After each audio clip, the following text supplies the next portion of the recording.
Aquele momento que eu particularmente amo aqui no Tom Maior. É hora de falar sobre literatura. É hora de Literando.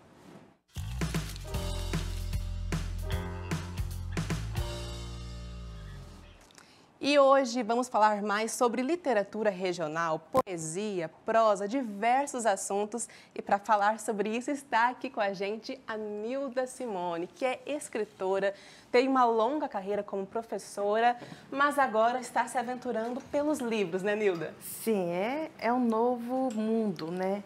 É um mundo que no passado eu mostrava para minhas crianças. E eu me encantava com Monteiro Lobato, com Cecília Meirelles, com Vinícius de Moraes, com Gabriel Nascentes, né? E depois, com o passar dos anos, eu me encantei com Ironita Mota e com Mariana e Hortêncio. E aí eu comecei a escrever histórias infantis. Então tudo começa aí, com histórias para crianças. Nesses sonhos perdida no meio do livro de tantos imortais, né? Aí eu comecei, falei assim, vou escrever para crianças, que agora eu tenho netas. Eu tenho 2 netas, aí eu escrevi para elas. Inclusive um deles, a personagem chama Isabela. Muito bom. E eu li um pouco sobre a sua história, né? E eu vi que você sentia falta de, durante as aulas, ter livros que contassem mais histórias sobre a cidade onde você morava, né? Onde você mora, Aparecida de Goiânia. E eu queria que você comentasse mais sobre esse processo, né? Quando que nasce esse interesse de falar sobre Aparecida? Olha, falar sobre Aparecida nasceu quando eu tinha em torno dos 5 a 8 aninhos de idade. Que eu ia na praça, ia na missa com a minha avó, e aí ela me contava a história, porque o pai dela foi um dos fundadores, né? Então ela pertencia às famílias fundadoras. E aí ela foi me contando essa história. E quando eu me tornei professora, não tinha nada praticamente escrito sobre a cidade, apesar de ter pessoas conhecedoras, mas que não escreveram. Por algum motivo não escreveram. Aí eu falei assim, a gente não pode deixar passar. Vamos falar sobre a cidade? E aí eu comecei a fazer uma pesquisa. Foram 30 anos de pesquisa. É tempo, hein? Deu para descobrir muita coisa, né? Para descobrir, para escrever, para ouvir. Quem que você ouviu nesse momento, né? Para juntar tudo isso de informações. Eu entrevistei mais ou menos 147 pessoas. Nós temos depoimentos nesse livro aqui, ó, de 147 pessoas. Então, foram histórias, foram memórias que eles foram me falando e muitos já não estão mais entre nós. Muita coisa nem você mesmo conhecia. Não tinha nem ideia. Isso que é muito bom, né? A gente ter esse interesse pela nossa própria cultura, né? Pela cidade que a gente vive. Aí, com o passar dos anos, eu fui professora, 34 anos.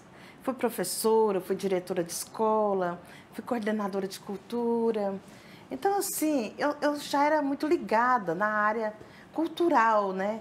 E quando eu fui aposentar, eu fiquei 4 anos na Biblioteca Ursulino Tavares Leão, a biblioteca de Aparecida. E lá, quando as crianças chegavam, eu sempre contava para elas, e elas encantavam, né? Aí eu falei assim, eu acho que agora eu vou escrever sobre criança. E aí, quando tem esse novo momento, quem que você busca, que tipo de história você busca contar? Olha, eu gosto de contar a história que elas agregam alguma coisa. Esse livro aqui mesmo...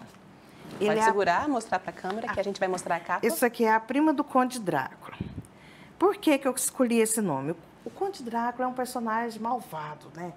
Então, por que você é prima de uma pessoa malvada, você tem que ser malvado? Não tem. Se você é negro, você pode namorar um loiro? Pode. Você pode ser amigo dele. Então, esse livro aqui, ele fala sobre o amor, sobre a convivência, sobre o aceitar o outro, do jeito que o outro é. Não importa a forma que ele é, a gente tem que aceitar. E esse processo de você ir se descobrindo, ganhando confiança como escritora, ele demorou bastante tempo? Sempre que vem alguma escritora aqui, eu gosto de perguntar isso, porque é uma experiência que muda muito, né, de acordo com a pessoa. Tem gente que logo de cara já fala, sou escritor e pronto, assume isso. Já para outras pessoas demora um pouquinho mais esse processo. Para você, como que foi? Olha, se eu tivesse recurso financeiro, talvez eu teria sido escritora desde os 10 anos. Porque a partir dos 12 eu já estava escrevendo poesias. Nesse livro aqui mesmo, tem poesias que eu fiz com 12 anos. Aí eu ia guardando esse acervo, sabe? Mas eu acho que escritor está no sangue, sabe? Está no do gosto. Você não lembra de um momento onde as palavras não participaram da sua vida? Não lembro, porque desde pequenininha, eu sou filha única do primeiro casamento dos meus pais. Aí lá na fazenda, inclusive eu estou fazendo um documentário sobre isso, tinha um espaço que era o Morro dos Sonhos, que eu falava Morro dos Sonhos. Aí eu fazia piquenique sozinha, eu lia os livros que meu pai me dava, isso com 8 aninhos. E, então, assim, eu acho que desde quando eu nasci. Você via os autores, as autoras como companheiros, como amigos. Encantava. Aí eu sonhava, né? Eu sonhava que um dia eu ia escrever, mas nunca teve o mais importante que Monteiro Lobato. Aí é a grande inspiração. Com 8 anos eu comecei a ler todas as obras dele. E na sua casa, as pessoas, a sua família, vendo esse seu amor pelos livros, como que eles reagiam? Olha, o papai sempre me incentivou. A mamãe também. Só que o papai era mais de livros.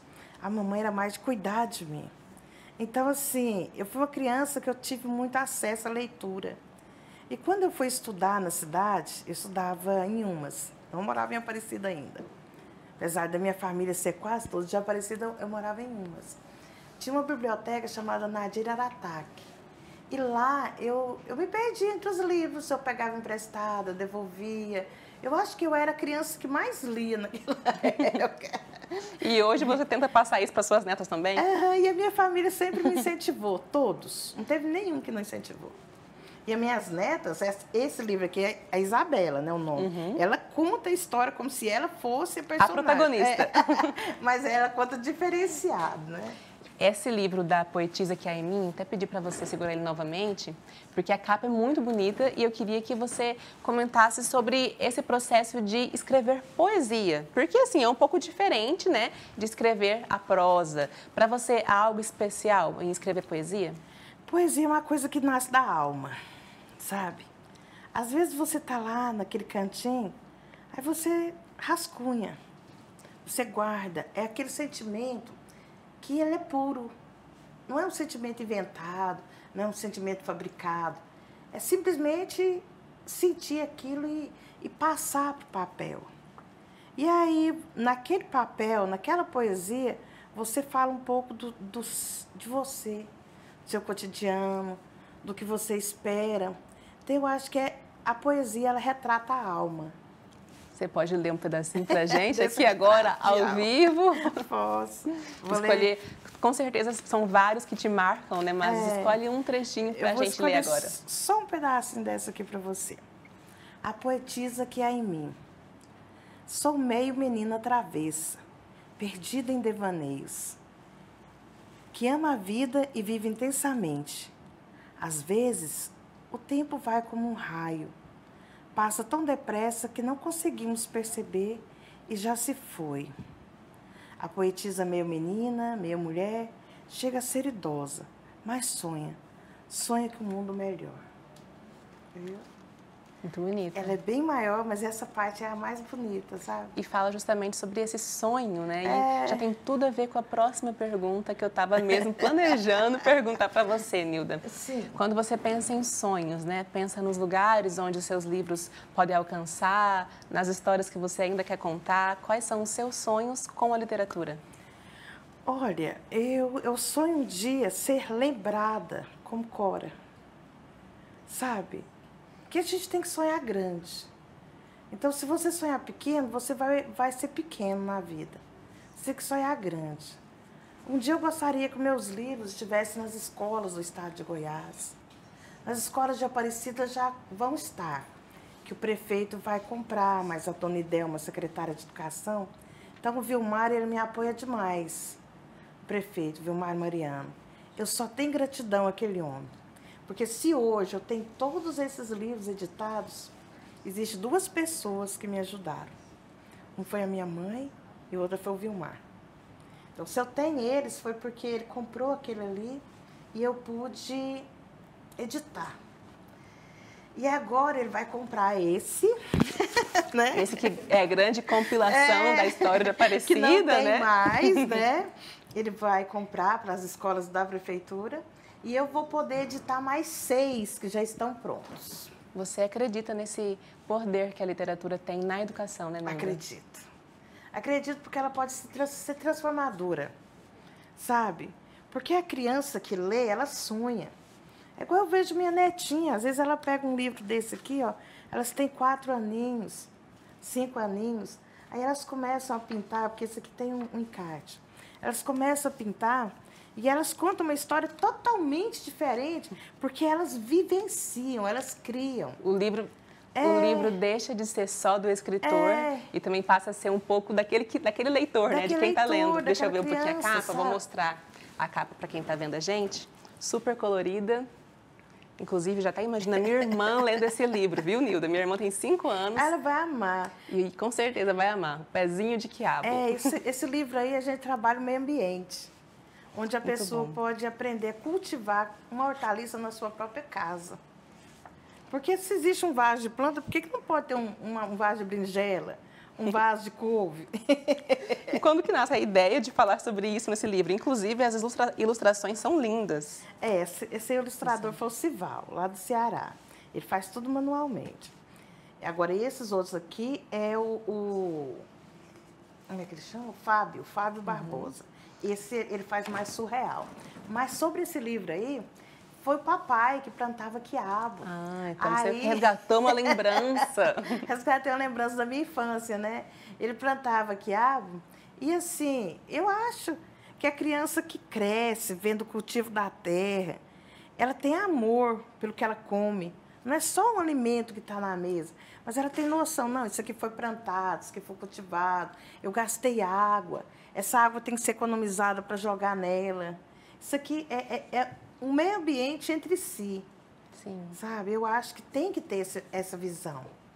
E o livro é justamente isso que você falou, né, Nilda? Isso que você defende com todas as suas forças. Esse instrumento de ensinar muito mais do que ler, muito mais do que repertório, né, de sala de aula, mas um repertório para o mundo mesmo, né? Para a gente ver o mundo com mais sensibilidade, com mais atenção. E com certeza você tem um trabalho brilhante nisso. Estou curiosa para ler os livros. Eu sei que você vai deixar aqui no nosso estúdio, né, Nilda? Porque eu quero ler. Esses aqui falam de Aparecida.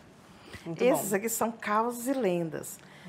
Aí é de arrepiar. Você é bem variada, né? Tem livro para criança, fala de pé de quiabo, mas também tem lendas misteriosas. Esse aqui é assim, mistério. É porque não tinha o folclore resgatado em Aparecida, sabe?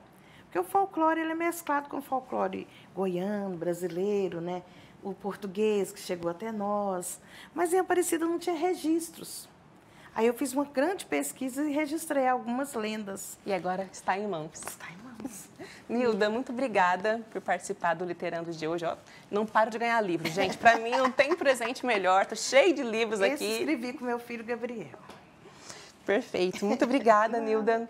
Tenho certeza que quem não conhecia ainda seu trabalho agora ficou curioso para conhecer mais sobre Aparecida, sobre poesia regional aqui de Goiás.